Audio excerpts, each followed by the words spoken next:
ఈరోజు చండీ హోమంలో ఏ హోమ ద్రవ్యాలు వినియోగిస్తారో తెలుసుకునే ప్రయత్నం చేద్దాం. చండీ హోమం ఎక్కడ జరుగుతుందో అక్కడ దుర్భిక్షం ఉండదు, చేసేవారికి దుఃఖం అనేది రాదు. లోక కళ్యాణం, సర్వజనుల హితం కోసం పరబ్రహ్మ స్వరూపి అయిన చండికా పరమేశ్వరులను పూజించాలని సూత సంహిత చెబుతూ ఉన్నది. అలాంటి శక్తివంతమైన చండీ హోమంలో ఉపయోగించే ద్రవ్యాలు ఏంటో తెలుసుకుందాం. పాయసంతో పాటు 13 అధ్యాయాలు ఏ అధ్యాయానికి ఏ ద్రవ్యం ఉపయోగిస్తారో తెలుసుకుందాం.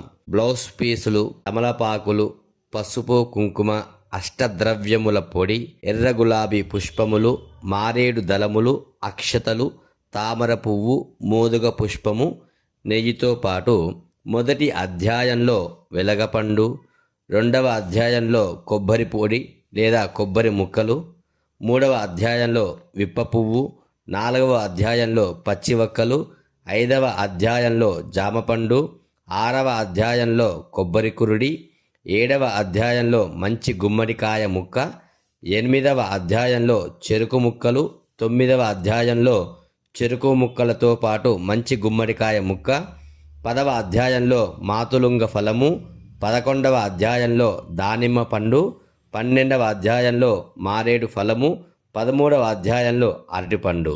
జై శ్రీరామ్. సర్వే జనా సుఖినో భవంతు.